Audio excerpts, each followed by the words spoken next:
Olá, bem-vindo ao Documento Verdade. Hoje vamos falar de uma doutrina que tem muitos seguidores pelo mundo, o Espiritismo. A reencarnação seria o processo pelo qual o espírito retornaria num novo corpo físico, numa espécie de evolução da alma. O assunto é polêmico. Há quem diga que isso não existe e quem afirma se lembrar de vidas passadas. Você vai ver agora relatos de familiares e pessoas que dizem ter passado pela experiência da reencarnação.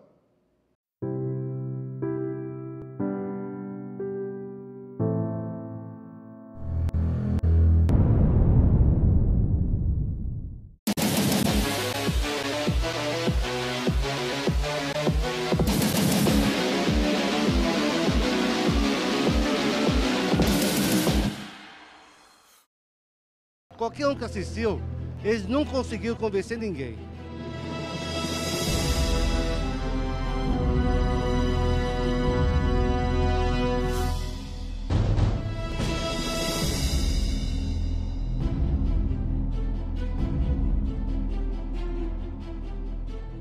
29 de agosto de 1997.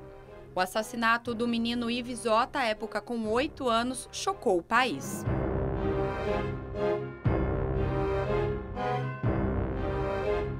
Ives estava em casa na zona leste de São Paulo com a empregada, os primos e a irmã mais velha, Vanessa. Já era noite quando um homem disfarçado de entregador de flores tocou a campainha e pediu para entrar na residência. Ao ser atendido, ele anunciou o assalto e sequestrou o pequeno Ives.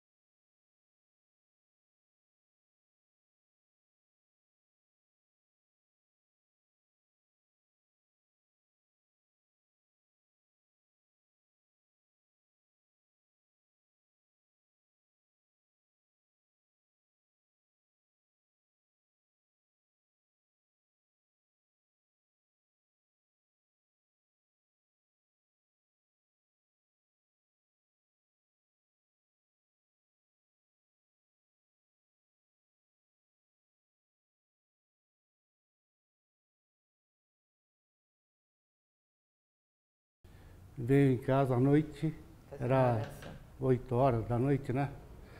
Vieram para fazer oração, uma corrente, né? E justamente meu cunhado trouxe Nossa Senhora Aparecida e começamos a fazer oração. E eu pedi, naquele momento, para Nossa Senhora Aparecida, né? Para dar uma luz, né? Para a gente, uma notícia. De repente o telefone toca. Aí o pessoal do sequestro falou, encontramos o Ives. Naquele momento, eu falei para a família, encontraram o Ives, sabe, aquela alegria. Quando voltei a atender de novo, a notícia era muito triste. O Ives estava morto. O corpo do menino foi encontrado dentro de uma cova embaixo de um berço. Segundo a polícia, Ives foi morto com 2 tiros na cabeça no primeiro dia do sequestro. Ele reconheceu um dos seguranças que trabalhava na loja do pai. Aí o ódio, né, era dobrado. Comia na nossa casa, 10 anos participava das nossas festas, estava em todos os lugares com a gente. E o Ota não fez nada para eles. Muito pelo contrário, tinha muito carinho, nem o Ives. Então o ódio, né? Então foi uma notícia muito triste. Qual ser humano, qual pai que nesse momento não pensa em vingança? Ódio. Sabe? Eu pensei muito naquele momento. Pensei em vingança, pensei em buscar a família deles. Sabe? Porque para mim, a minha vida tinha acabado. Mas Keiko e Masataka fizeram o que para muitos seria impensável.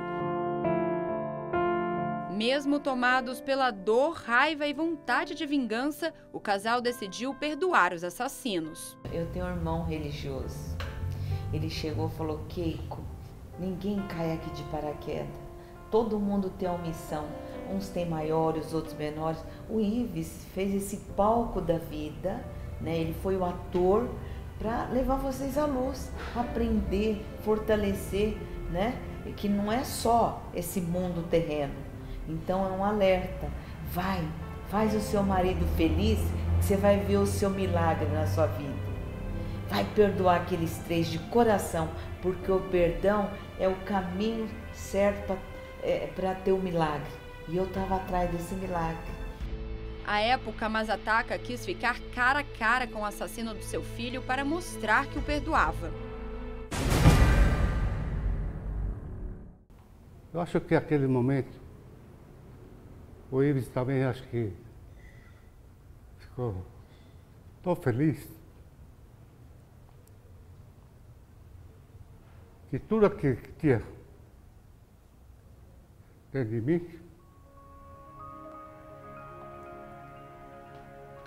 ficou lá. Ao sair do presídio, aquela vingança, mágoa, ficou tudo lá dentro. Até a ferida que tinha estourado, a ferida fechou. Aquela dor que tinha passou. Então ali eu vi que realmente Deus existe. Quem usou as palavras, quem passou as palavras, não fui eu. Quando pedi para Deus falar assim, me use como seu instrumento, Deus estava passando esse recado para ele. Sabe? Então eu acho que foi até uma missão na minha vida.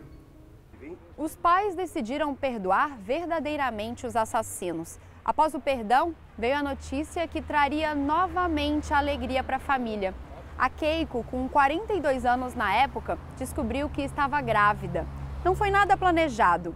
O bebê recebeu o nome de Isis, em homenagem ao irmão.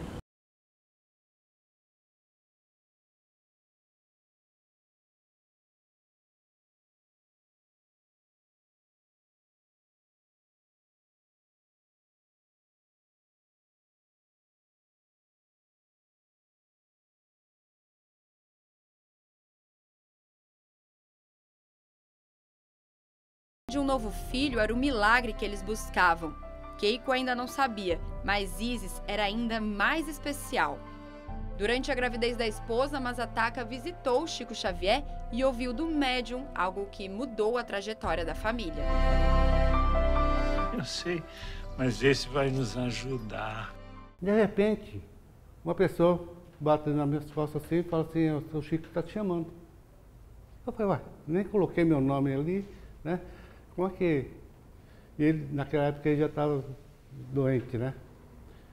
Cheguei, fiquei do lado do Chico Xavier e ele falou assim, parabéns, o Ives está retornando. Falei, nossa, o que foi? Eu também não acreditava na reencarnação, né? Aí ele falou assim, olha, o Ives cumpriu a missão e agora está retornando para vocês. Cheguei em casa, falei para ela, o Ives está retornando aqui, ó. A família acredita que a menina é a reencarnação do irmão Ives. A certeza de Chico Xavier não foi a única evidência. Ano 2000, a minha filha procurando o documento dela, porque esse plano de saúde que eu tinha feito em 95, que tem eu, a minha esposa, a Vanessa e o Ives. E a Vanessa estava procurando o documento dela. E na gaveta encontrou esse cartão, plano de saúde, e ela fala assim, pai, toda assustada, fala assim, pai, o plano de saúde do Ives está errado o nome dele. Em vez de estar escrito Ives Yoshiaki Ota, ela veio com Isis Yoshiaki Ota. Falei, meu Deus do céu, será que é mesmo? Keiko guarda até hoje uma cartinha escrita pelo filho dias antes dele partir. Na mensagem, Ives parece se despedir da mãe. Para a família não são coincidências. Ives tinha que cumprir uma missão e deixar um ensinamento para os pais: propagar a paz e o perdão como forma de combater a violência. Hoje eles coordenam o movimento Paz e Justiça Ivisota para manter viva a memória do filho.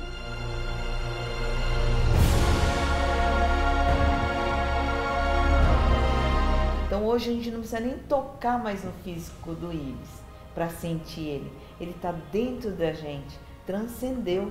Então tudo isso a gente aprendeu, que a morte, né, não existe, eles vivem lá. Então vamos ver no amor, no que ele deixou aí, né, para quando um dia retornar ao mundo espiritual, ter uma vida, né? Porque eu acho que o bem tem que prevalecer. Então é uma verdade que me faz bem, que me alimenta todos os dias em coisas boas. Então é isso que eu quero acreditar.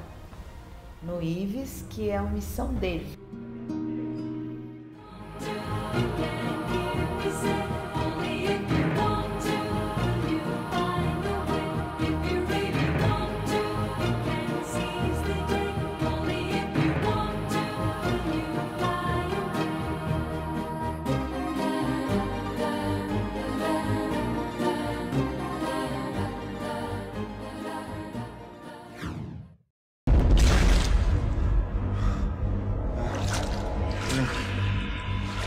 Fonte eterna que passa por diversas etapas.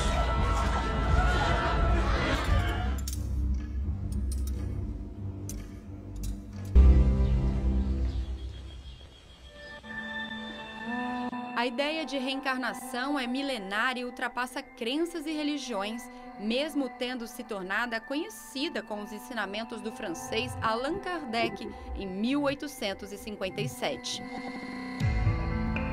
É difícil você explicar tudo aquilo que acontece conosco, de onde nós viemos, para onde a gente vai, entendendo que basta uma única vida. As nossas explicações ficam muito mais fáceis de serem entendidas a partir do momento que a gente coloca a prática da existência da reencarnação, entendendo que a nossa vida nesse mundo material é apenas uma passagem, é um objetivo que a gente faz, que a gente tem, para praticar, para que as nossas ações possam nos conduzir a um crescimento intelectual, crescimento moral, no sentido da evolução do espírito. Nós hoje somos espíritos encarnados, entendemos que somos espíritos encarnados, mas durante um determinado período. A vida verdadeira é a vida espiritual, essa é uma vida de passagem.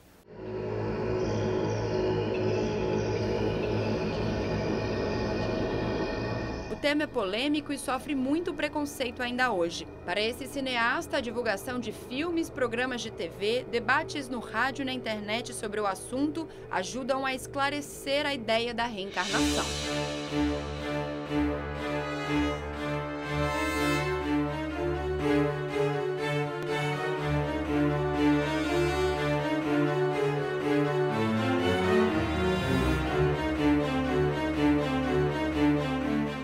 Quando nós temos acesso a estas criaturas e trazemos respostas mais racionais do ponto de vista científico e filosófico para os grandes enigmas existenciais humanos, a partir disso nós conseguimos mostrar que o nosso pensamento está fundamentado na crença de que somos todos filhos de um mesmo Pai, né?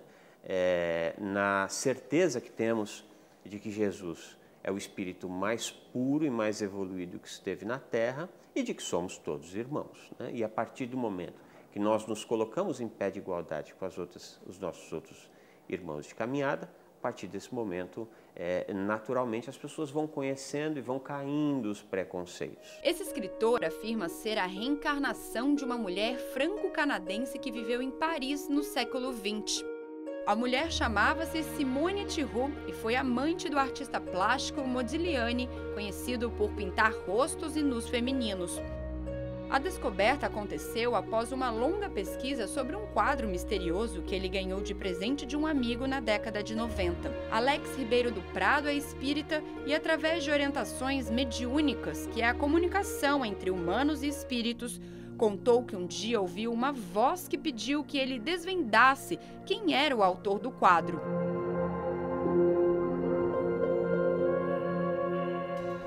A partir daí, apareceram as revelações.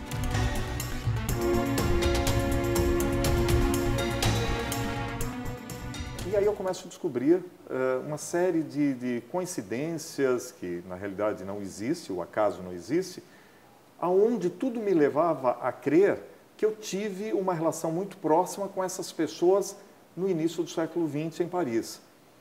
Quando eu começo a descobrir cientificamente também, através de exames médicos, que eu respondia a tuberculose, nunca tive, que eu respondia a hepatite B, eu nunca tive, e mais, a hepatite B ela surge exatamente em Paris, no início do século XX, exatamente na guerra, na Primeira Guerra, e só foi diagnosticada na Segunda Guerra. Então era mais um elemento. Eu comecei a procurar pessoas que tivessem morrido de tuberculose, o próprio Modigliani, aos 35 anos morreu em 1920 de tuberculose, e logo em seguida, em 1921, morre uma das amantes dele, Simone Thiroux, com quem ele teve um filho, que se tornou um padre e morreu agora, recentemente, em 2004. Isso tudo, através inclusive de comunicações, de psicografias e da própria clareaudiência, me levavam a ir pesquisar essa pessoa que eu teria sido, no início do século XX, em Quebec. E quando eu chego em Quebec procurando respostas para quem teria sido, eu descubro que era justamente aquela amante que teve esse filho que virou padre, a Simone Thiroux. Existe um momento em que a evolução ela não é mais feita através das reencarnações. Existe um momento em que a evolução relativa, a perfeição relativa de que nós somos capazes, ela entra numa nova etapa, onde o espírito ele passa a ser um bem-aventurado, ele passa a ser um espírito puro, né? Então, talvez esse fosse o momento onde a reencarnação não seria mais necessária. Porém, nós continuaríamos sempre aprendendo e evoluindo, porque esse aprendizado é eterno. A ciência não comprova nada disso. Para a ciência é tudo biologia e química. Então, o nosso funcionamento gira em torno de células e isso tem uma relação bioquímica muito forte e independe de qualquer força externa que exista. Isso daí mexe com a fé das pessoas e não tem nada, a ciência não tem nada contra a fé das pessoas. Só que a ciência precisa enxergar isso com racionalidade. Então precisa levar tudo para um laboratório e simular isso em laboratório. O que não é possível ser simulado, para a ciência não tem valor. Para a ciência em geral, só tem vida quando o espermatozoide encontra com o óvulo, quando o sistema nervoso central para de funcionar, acabou tudo.